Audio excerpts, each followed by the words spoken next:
My Lords, I want to focus on the budget in the context of criminal justice and declare my interest as Anglican Bishop for prisons in England and Wales. I was encouraged to hear from the Chancellor that the Government intends to begin to repair the justice system, and I welcome the extra investment in the Ministry of Justice, although how that is spent is vital. We do need to ensure the aim is not to finance our way out of a prison capacity crisis. First, let's address the purpose of prison and then put the resources in the right place with a long-term vision of enabling strong and healthy families and communities.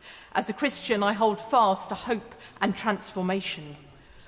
Reoffending continues a pattern of broken relationships and is costly, not only to the fabric of society, but in financial terms, it costs approximately £18 billion per year. So let's not increase funds simply to do more of the same, because all the evidence is that it is not working.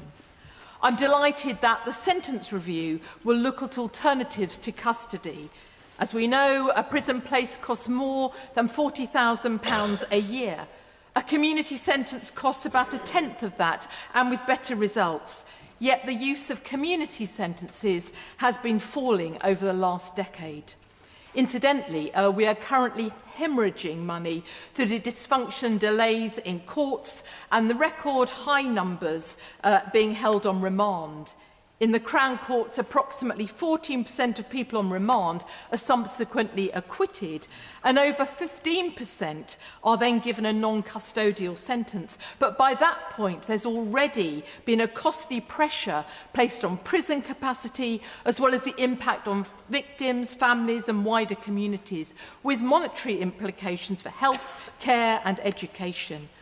Funding additional Crown Court sitting days is only scratching a symptom rather than addressing a cause. But back to that sentencing review. I'm hoping it will shape a criminal justice system that better delivers for victims as well as offenders, such that offenders are enabled to desist from crime, which will in itself have financial benefit. And again, I do want to reiterate that many offenders are also victims, often as children. And I don't believe we can talk about a justice budget without looking upstream. How I long for us to look at financial resources in a person-centred way rather than through a departmental lens. What we spend in education, health, social care, not least in the early years, has a knock-on effect for who does and does not enter the criminal justice system, and all that that means for subsequent generations and the wider community and, of course, public finance. For a child born today, how will the whole budget, across departments, enable that child to flourish as an individual within a network of relationships? Then there's the issue of how money is spent on prisons so that they can be places of transformation, including purposeful activity, therapy, education, and developing healthy relationships. We don't need more prisons. What we do need to do is replace and repair much of what we already have. And of course, let's not forget that for many people, prison is a place of work. I pay tribute to the committed prison officers, governors, chaplains, and all those who work in prison, often out of sight and too often out of mind. I note a minimum additional investment over the next 2 years of £500 million to recruit new prison and probation staff.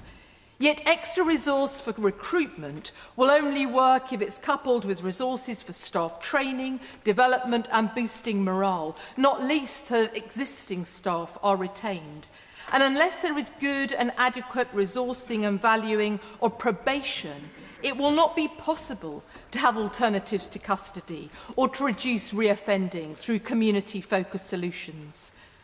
My Lords, with spending front-loaded for the first 2 years of this Parliament, I fear we run the risk of short-termism.